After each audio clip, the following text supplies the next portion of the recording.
Good morning. Hello. Hi, Jenny. Hi, everyone. Hi, where are you calling in from today? I'm in Toronto. In Toronto. That's right, of course. We're so excited to have you. And just a reminder to our attendees at the very end, put your questions in the chat and I will get to them so we can make sure Amina answers them all. Well, I'm going to let you take the stage and have a wonderful time. Excellent. Thank you. All right. Hopefully everyone can see this. I will give it just one more second for everything to load and then get started. Great. So it is wonderful to be here today. Thank you for having me. Before we jump into the presentation, I will quickly introduce myself.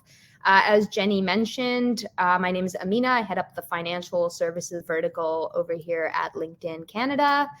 I recently moved to Toronto about 5 years ago and became a Canadian citizen. So prior to living in Toronto, I was based in Dubai in a role that oversaw the Middle East and North Africa.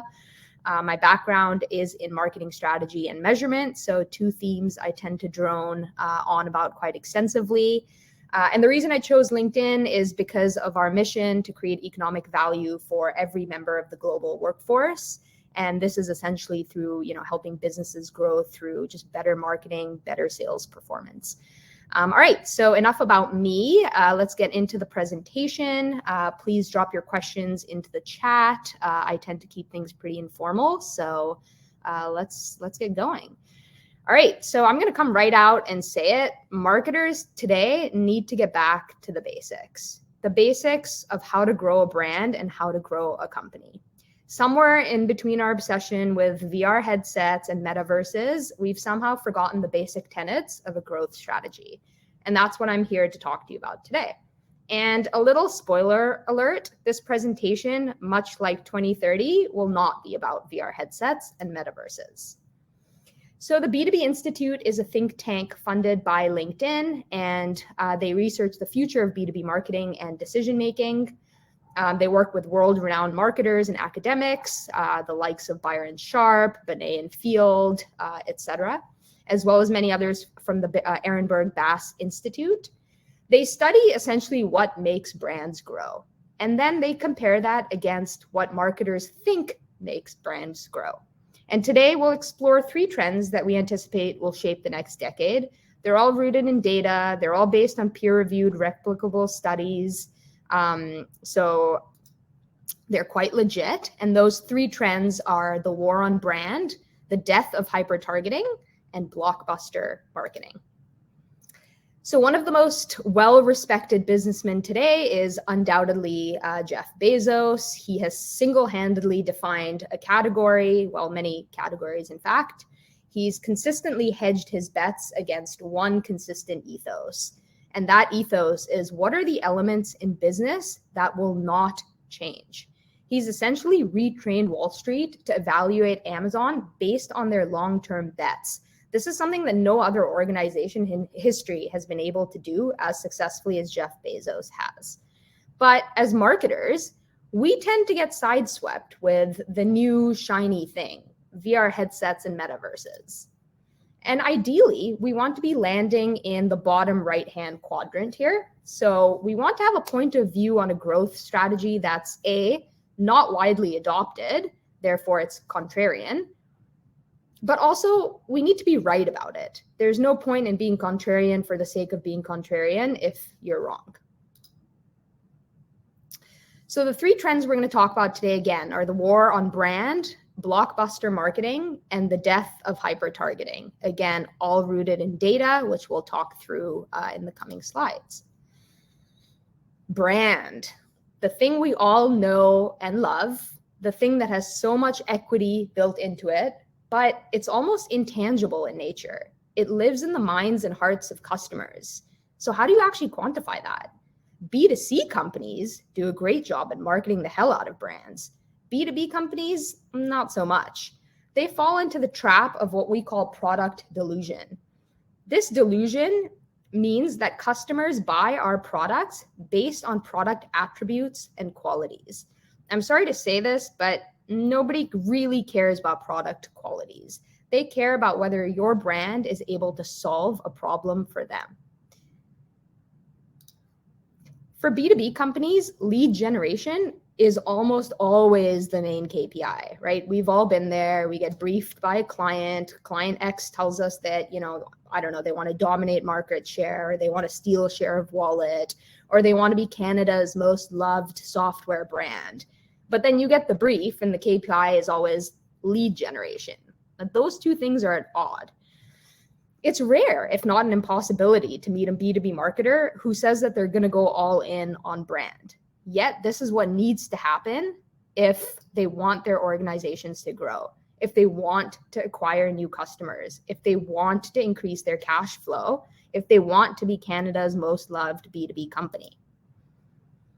Everybody here will know these two lines by different names: brand and activation, brand and performance marketing, brand and acquisition, brand and demand capture. There's lots of terms.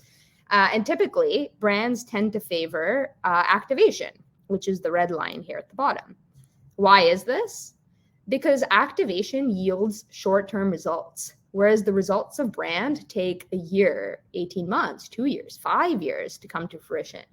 Every single publicly traded company, perhaps with the exception of maybe Amazon in their early days, is evaluated on quarter-over-quarter growth. Hence, why it makes sense to look at activation, which yields results in a quarter. Who has time to talk about the brand stuff that has yet to blossom into existence in 18 months when your boss and your boss's boss is asking for results today?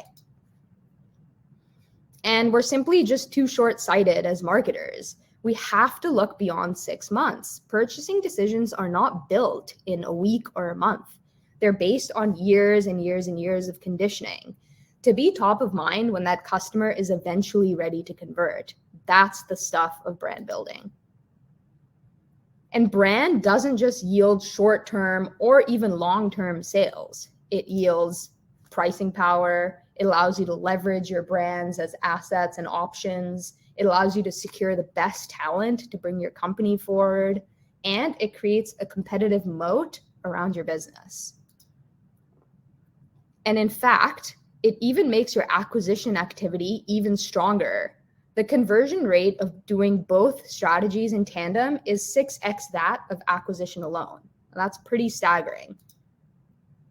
Now, we all know this. This is the marketing funnel, top of funnel, bottom of funnel, tofu, bofu. There's a lot of names for it. But it's the most popular mental model in marketing today. But at LinkedIn, and particularly with the B2B Institute, we believe it'd be more helpful to flip the funnel on its side and think about it as growth over time. Instead of distinguishing between this vague top of funnel and bottom of funnel, let's be honest, customers don't think like that. Neither should we. We should be distinguishing between in-market customers and out-of-market customers. That's a more customer-centric take on the funnel. And it has one other major advantage. This funnel maps more closely to finance and how CFOs think. CFOs think in terms of future and current cash flows. Most businesses are evaluated by Wall Street based on their future revenue potential, not their current revenue potential, which is why it makes sense to invest for the long term. This is especially true in B2B, right? There is usually much more money to be made in the long term than in the short term. Let's say you sell cloud computing solutions. There's going to be relatively few customers looking to buy cloud ASAP or right now. But there's going to be many more customers buying in the next, 1 to 5 years. The more infrequent the purchase, the more growth you get from future out-of-market buyers. And B2B marketers obsessively track their impact on sales, and they completely ignore their impact on price. One of the strongest impacts of brand is on the company's ability to manipulate prices, right? People are willing to pay a premium for brands that they love or admire or that have a place in their hearts. According to our surveys, only 30% of B2B marketers believe marketing has any effect on price. But reducing pricing sensitivity, again, is probably the single most valuable thing that marketing does. Increasing sales by 1% will only increase your profits by 3%. However, increasing pricing 1% will increase your profits by 10%. Research shows that famous B2B brands can charge higher prices for their products and services. You're more willing to pay for that as a customer. And categories are mortal, but brands are immortal. Every category shrinks eventually.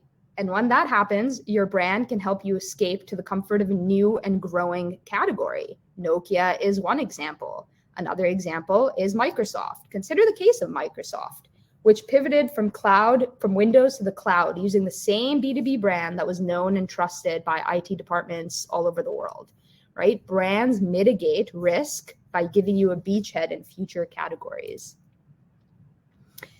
And every CEO will say, talent is our number one priority. But then why is it such a non-priority for many B2B marketers?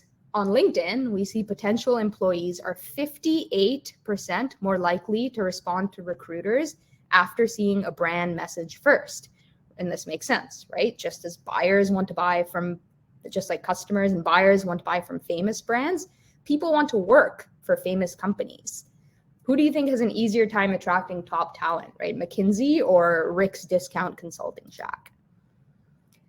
Competitive moat. So a competitive moat refers to a company's ability to maintain competitive advantage that are expected to help it fend off competition, right? And so brands help to build moats so that other competitors can't come in and steal your IP. Coke is obviously a great example. Another example that I think is very valuable is Apple, right? Apple's strongest asset today, I would argue, is their brick and mortar stores. So just when everyone was going digital and e-commerce, Steve Jobs invested in, over 3,000 brick and mortar stores. These stores are temples to the brand. And just when everyone else was going digital and e-commerce, he doubled down on brick and mortar and in-store presence. That's contrarian. So what does the data actually tell us about brand today and in the future? So in B2C, Benet and Field have found that the optimal balance follows the 60-40 rule, right? 60% of your budget should, in an ideal world, be being spent on long-term brand building. And 40% should be spent on short-term sales activation, that little red line that we saw on the previous graph. In B2B, we've discovered that the balance actually looks a little different. It's more like the 50-50 rule. And that balanced weighting is upwards towards activation. And this makes sense when you think about it, because generally speaking, sales activation is much harder in B2B than in B2C, right? In B2B, sales cycles are longer. There are dozens of touch points required to close a deal, many more stakeholders involved in the decision. And quite simply, there are many more, functional product benefits that need to be communicated. So Coca-Cola doesn't need to be spending much time explaining all of the functional benefits of soda. IBM, on the other hand, needs to put a lot more work to close a multi-million-dollar IT contract. This isn't to say that activation creates more value, just that it requires more resources. And this decade will finally bring the strategic principles behind B2C growth into the B2B arena. And I can tell you, I, for one, am here for it. Moving on to blockbuster marketing. So while most people will tell you that the future is on small tests or on new ideas, we're here to tell you that the future is on big bets and on old ideas.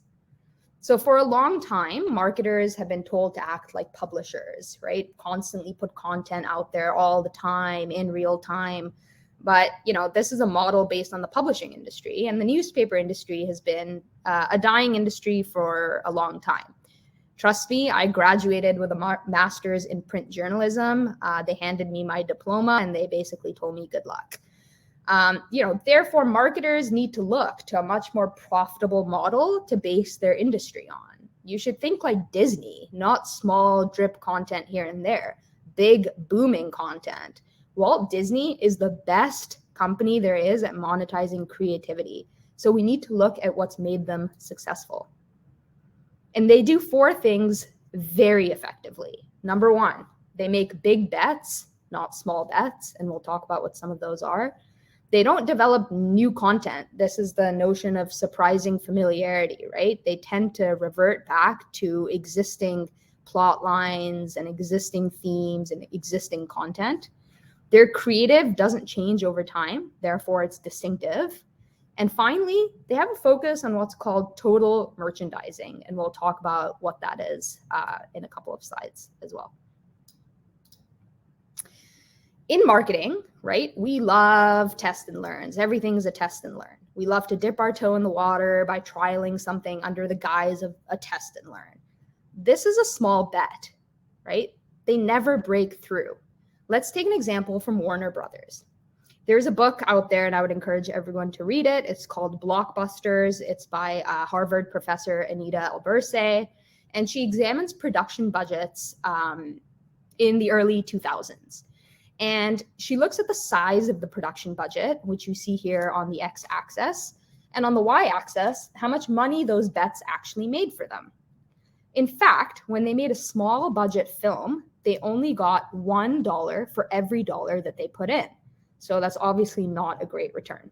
Compared to the big bets, which are the Harry Potters and the Dark Knights, though the initial investment is much bigger, the return was also much bigger. For every dollar they put in, they got $6 back.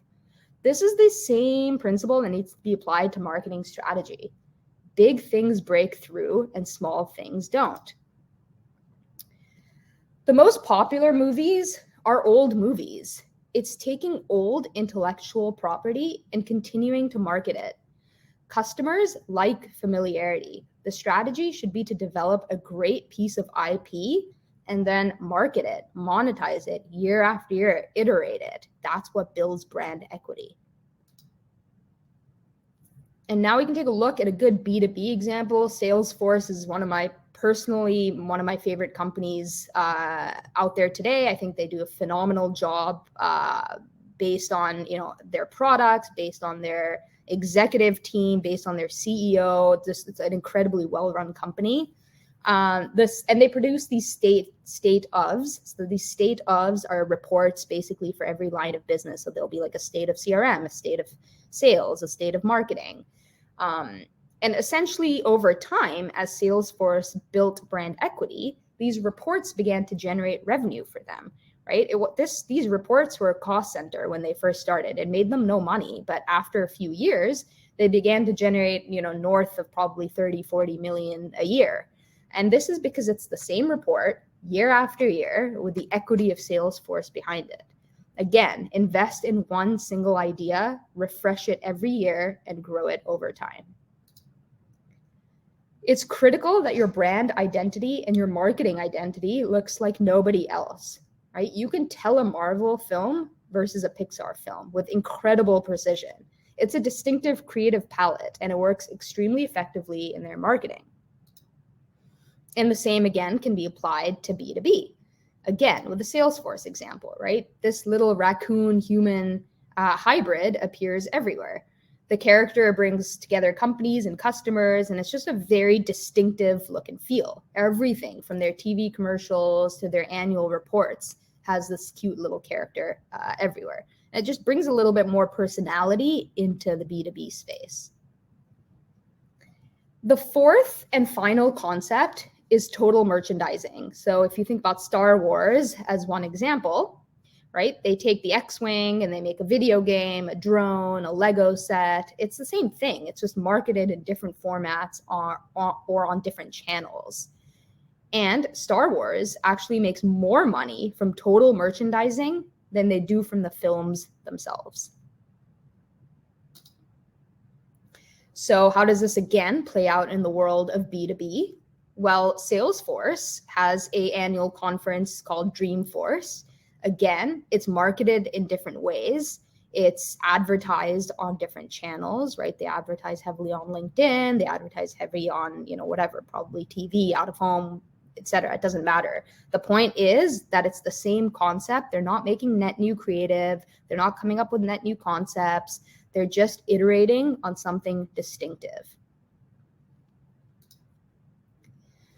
All right, the death of hyper-targeting is next. This one is my favorite section because I think all marketers fall into this trap. And I think it's a notoriously tricky trap to get out of. But I believe it's the biggest marketing mistake of the last decade, and that's hyper-targeting. B2B marketers are notoriously renowned for this. So while the consensus will tell you that hyper-targeting is the future, we're going to tell you that broad targeting is the future, based again on data and facts on how brands actually grow. So B2B marketers, again, are notoriously at fault for niche targeting, right? I mean, think of companies. They want to reach the whatever CXO in some mid-sized town in Minnesota, or some niche group of 10 buyers in some mid-sized company. But this doesn't work, right? Over the next 10 years, we'll discover the joys and benefits of broader targeting. And I think it helps to think of targeting as a spectrum. So over the next decade, targeting will become even less important than it is today for B2C.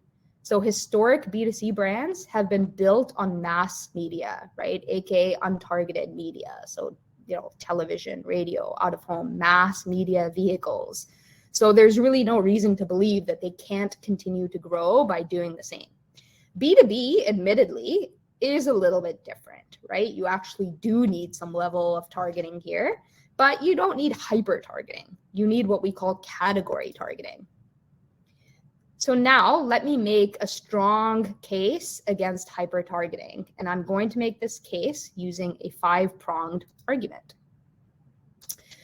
As a general rule, the more assumptions we make, the more likely we are to be wrong.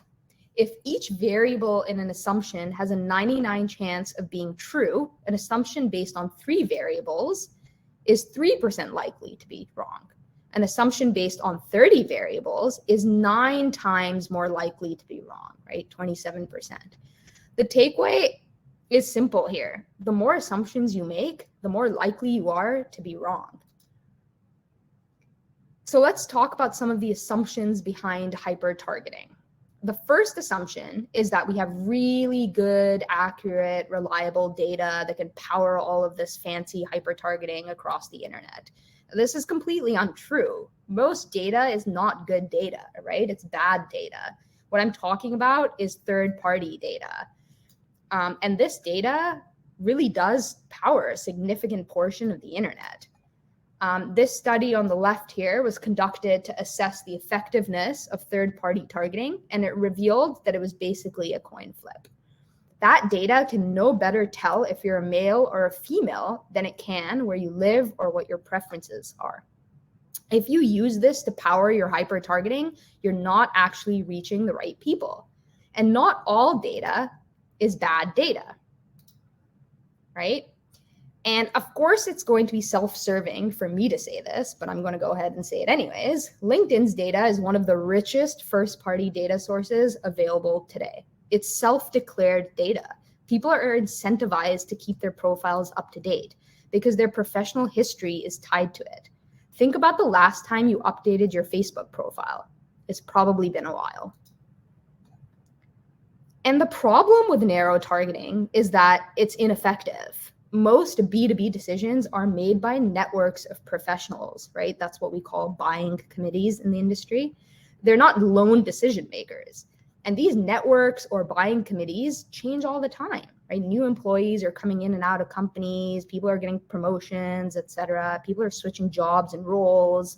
So you need broad coverage. Let's say you're in the ad business. If you want to drive sales today, you might want to target the marketing director, the IT manager, and the CFO, who secretly runs the marketing department. But if you want to drive sales a year from now, then you need to target the audiences who are going to be doing those jobs in the future, right? You need to target the agency director, the finance manager, and the junior IT professionals. These are the future buyers. And our data shows that every 4 years, 40% of LinkedIn users change their occupations, companies and industries. I feel like this may be an outdated stat, because if you think about the Great Resignation, I feel like it's less than 4 years, but we'll stick with 4 years. Professionals move across segments, right? They move over time, which is why you need broad targeting to reach both current and future buyers. So don't use LinkedIn to hyper target marketing directors. Use LinkedIn to identify and reach anyone who has a half decent probability of becoming a marketing director. Assumption number 3, the only audience that matters in business is buyers or customers. And this is not true. There's a lot of different value that these other constituents provide that aren't summed up within a narrow list of 3 accounts, right? What about employees? What about your talent? What about potential hires? What about potential investors, regulators, media? I mean, the list goes on. These are all important people, right? These are all important groups. These people influence your business, and these groups are quite broad. Therefore, you need broad targeting. And marketers assume that they're very good at predicting the future, right? Oh, we don't need to target 1,000 accounts. We just need to target these top 3 who are the biggest and they're going to spend the most money. But I'll tell you, optimizations always beat predictions. You're much better casting a wider net and refining it based on performance data rather than starting niche based on a false assumption. In this chart, a credit card company is trying to drive acquisition for business cards. All of a sudden, performance peaks. So what happens in this particular moment? This means that the algorithm making refinements to the targeting is kicking in. It's deciding for you what's working and what's not working. But take a look at the targeting here. Run of professional means the entire professional network on LinkedIn. Any single person who today or one day in the future may be in a position to buy a business credit card, not any one specific group. So we've targeted broadly, and we've basically let AI determine what's working and what's not working instead of starting very niche. And we invest in hyper targeting because we falsely believe that it somehow saves us money. The premise being that you don't want to be wasting money reaching the wrong people. But if you actually do the math, hyper targeting doesn't create efficiencies because it's more expensive to hyper target.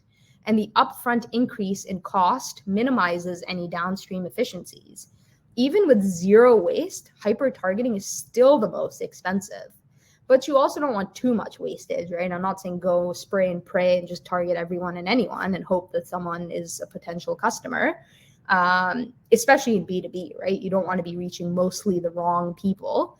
But there is a Goldilocks solution here, and it sits somewhere in the middle, and it's what we call category targeting. So it has an acceptable amount of waste built in, but the upfront cost leaves you with the optimal CPA.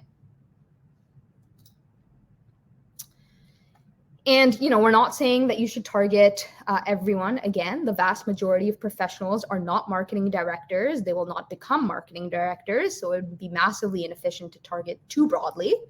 And you only really need to reach potential buyers of the category, right? So in B2C marketing, that may mean targeting everyone, hence why B2C brands are built on mass media, right? They don't care who they're targeting. If I'm selling toothpaste, if I'm Colgate or whoever, I want to be targeting every single person with teeth, right? It's an extremely broad audience, probably best reached with, TV.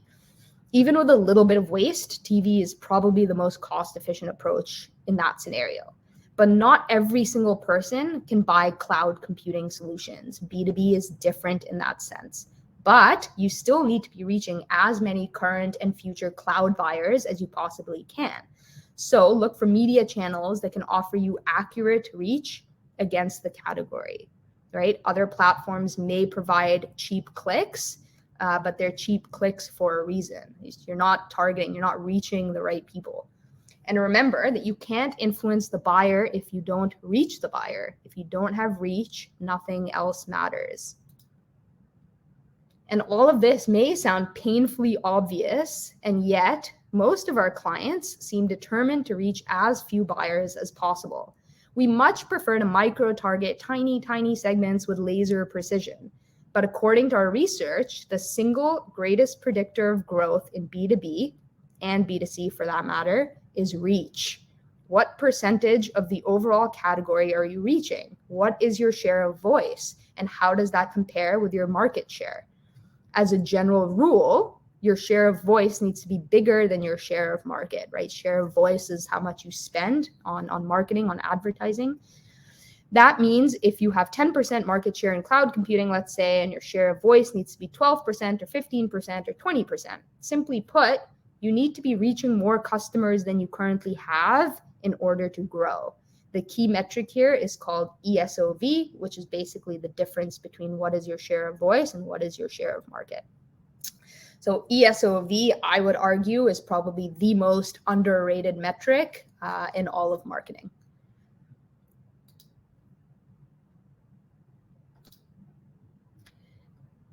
And, you know, I think it just depends on category by category as well, right? So does it mean that it's the same across all categories? Well, I mean, yes and no, right? So again, for B2B brands, the optimal weightage is, again, about 50-50 brand versus activation. B2C can skew a little higher towards brand building. But essentially, you know, you need to be having an optimal mix of long and short-term tactics in order to drive brand growth is essentially it. So just to summarize, I know I've thrown quite a lot at you in the last 30 minutes, but you know, how can you take these trends and apply them to, you know, your day-to-day or your company or your organization? And actually, the word trend is not very accurate here, because what we're saying, what we've actually just described to you is not, they're not trends. These are things that the data shows, but that not many marketers are actually doing effectively today. So there's a massive white space for people to take this stuff seriously and do it well. So number one, if you want real data, shorten your supply chain. The future is not bottom of funnel lead generation. A balance between brand and demand, and quite frankly, I would argue brand will be the single most important variable for growth. And your ability to get future buyers and influence future cash flows. What type of creative do you need to influence future buyers? Right? Forget about these small bets, these test and learns. Make big bets. Make big bets on repeatable franchises. Do the Disney model. And when it comes time to distribute, don't go for hyper targeting. Go big. If you want to be a leader in your category, then target the category. And if you want more opinions on the state of marketing today, tomorrow, and in the future, be sure to follow me on a little platform you may have heard of called LinkedIn. That's the show. Thank you. I will open it up to any questions. Amazing. Thank you so much, Amina. That was wonderful. It's interesting how you said that people love familiarity. Like as soon as I saw those, you're like, whether it's a remake or a sequel. And that's exactly how I think a lot of us felt when we saw Terry O'Reilly's presentation. He played the Jaws music and it's like, oh, instant goosebumps. Why do you think we're so drawn to familiarity? I think that's it, right? Customers don't like things that are new. In fact, there's this concept from the B2B Institute again, and it's this concept of satisficing, right? Customers don't look for every solution out there. They look for the first possible solution, right? So it's not about offering this breadth of product benefits and this and that. It's offering the first best benefit and converting customers that way. Absolutely. Okay, this is a question from Andrea Lewis. She's asking, do you have a specific study or document that shows that hyper-targeting is less successful than broad targeting? I keep telling clients that only targeting the CEOs for LinkedIn ads is a mistake, but they keep ignoring what I'm saying. Yeah, I mean, the whole presentation has, what do you call it, footnotes, sources at the bottom. So I'm not sure if you guys are disseminating presentations afterwards or any of that, but certainly reach out to me on LinkedIn. I'm always happy to share the sources that way. But yeah, I mean, anything, right? How Brands Grow by Byron Sharp, anything coming out of the Ehrenberg Bass Institute will tell you that hyper-targeting doesn't work. Benet and Field, right? The long and the short of it is probably the single most, Mark Binkley just posted, thank you. Long and the short of it is probably the single best piece of literature on this topic. I mean, the list goes on and on. The data is there. It's just about convincing, right? Most decisions in businesses are emotional decisions. They're not based on facts and data, right? So brand building doesn't come to fruition in most organizations because marketers cannot go up to their seniors and say, you have to wait 18 months for this thing to come to fruition. Right? Mm-hmm. Their seniors are going to know. We're evaluated quarter over quarter. We have to show quarter over quarter growth. Mm-hmm. So that's why, right? It's more of there's other factors I would say involved than just the data behind it. Mm-hmm. Absolutely. Okay, now how do you typically convince organizations to actually shift budget into brand? Yeah, I mean, I think the funnel on its slide is the best way, and I personally anecdotally used that with the CEOs of many organizations to great success. Right? It's these are financial decisions when it gets to the C-suite, and what the C-suite cares about, particularly what the CFO will care about, is influencing future cash flows, right? Mm-hmm. That is what a business is valued on. It's their ability to influence future cash flows. It's their ability to attract future customers. And so explaining it to them in that way makes sense because it's telling them that today, only 5% of your prospective customers are in market, right? 95% of people aren't in market to buy your product today. So what brand building does is it influences future buyers. It primes future customers so that when they are ready to convert, your brand is the first to come to mind. Mm-hmm. I love that. Okay, we've got time for, I think, one more question here. Why do you think most marketers favor acquisition over brand? I mean, I think it's all part of the same thing, right? It's because acquisition yields short-term results. If you launch an acquisition-based, conversion-based campaign, you can go to your boss that quarter and say, look at how many leads I drove, or look at all these conversions I got. But it doesn't tell the full story. It doesn't tell the story of what's going to happen next quarter, next year, in the next 3-5 years. And that's what brand building does. And that's what acquisition doesn't do. Mm-hmm. Okay, I'm going to fit in one more if that's okay. Yeah, what do you think 2040 will hold for marketers? This I can't wait to hear. Oh man, I'm not gonna go there. Even I don't have a crystal ball. But you know what? Actually, I would assume it's gonna be much of the same because tenets of a growth strategy don't change. They've been existing since the dawn of day. So, you know what? I'll stick with the same 3. Amazing. Okay, and just a reminder, everyone, find Amina on LinkedIn. Hit her up with any more questions you have, and we'd love to hear from you. So if you can please put your review. There's a Slido tab. It's to the right of your screen. We'd love to hear what you thought of the presentation. Amina, thank you so much for your time today. It was such a pleasure hearing from you, and I know everyone is extremely happy. So thank you so much. Absolutely. Thanks for having me. Okay, you take care. And just a reminder, everyone, you've got 5 minutes until your next session. So take a quick break and then the session will show up and you can log in as soon as possible. See you there. Bye.